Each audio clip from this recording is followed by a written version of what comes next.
Hi, I'm Bugsy and I'm an addict. I'm going to be reading just for today, April 2nd, 2024, Attraction, page 96, basic text, page 75.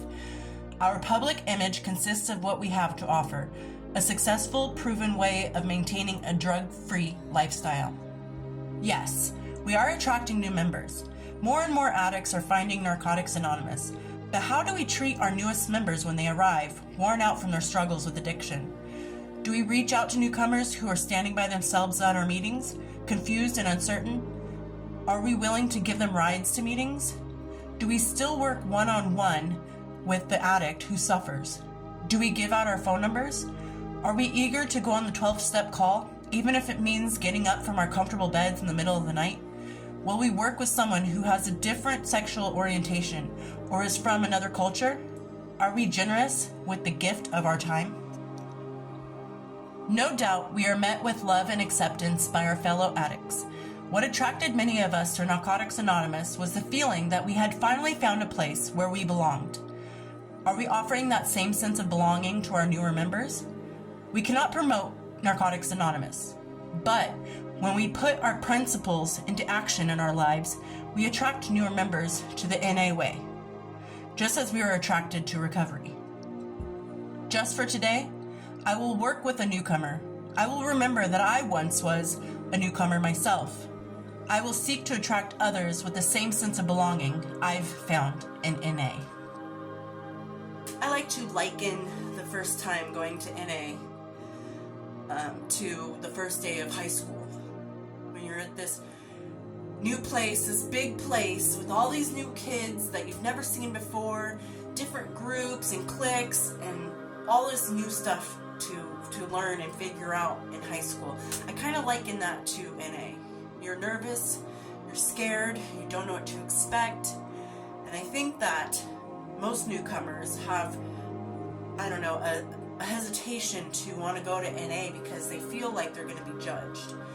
They feel like they're not going to be accepted because during their addiction, they probably were met with a lot of shunning, a lot of people turning their backs and feeling not accepted and feeling nervous about, is that person going to know if I'm high? Is that person going to chew me out for being high? Is that person going to judge me? And I feel like it's a big deal to go to NA because you don't know what to expect. So as us in recovery who have been in recovery for a little while, even if it's been a week, it's our job to let the newcomer know that they are absolutely welcome. You're welcome if you're high off your ass, and you're welcome if you're 23 years into recovery. You are always welcome at Narcotics Anonymous. And I know that I've met people who were like, well, I can't go because I'm high right now or I'm drunk right now. And I'm like, no, it's the best place for you right now. Excuse me. And I've often said this in the past that Narcotics Anonymous is probably the only group you'll ever meet, or Alcoholics Anonymous.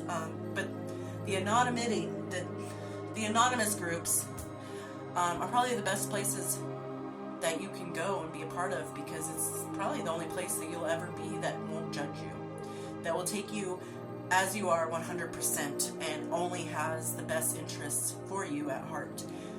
And I feel like that is a big misconception, that you have to already be in recovery and sober to go to Narcotics Anonymous or Alcoholics Anonymous. But that's not true at all. There's a part in the meeting, the very beginning, that says that, let me see if I can remember, it's not going to be word for word probably, but it says, we ask that if you've used in the last 24 hours that you remain silent and listen and get with somebody after the meeting. More or less, that's what it says. So yes, if you are high, if you are drunk, you are welcome in those rooms. No matter what, that's the best place for you. And I have seen people go in there with their head down, like, I relapsed. And not one of us is like, ew, go away. You can't be here. This is for the cool kids. These are for the sober kids. No, we say, come sit next to me. Come sit next to me. Take my number down. You call me next time you feel like you're going to relapse. And we'll start today as your first 24 hours. Just for today, welcome chip. And we'll start over. And I think that as a member of Narcotics Anonymous who's who's in recovery, I think it is our duty to welcome those who are lost. Because we were lost once.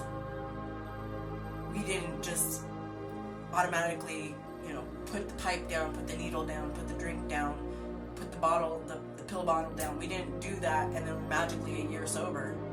We had to start somewhere. And I think that a lot of people are afraid that they will be judged and they will not be welcome, but they are welcome. And there's a thing we say in Narcotics Anonymous, if someone's like, I'm 3 days sober or whatever, we say, welcome home. And it's really powerful. It may not seem like it is, but it really is. When you walk in those rooms and people are like, hi, I'm Bugsy, everybody's just like, what's your name? We don't, what's your drug of choice? What'd you do? How long did you do it? What bad things did you do? Did you rob people? Did you do this? Did you do that? We don't do that. We will say,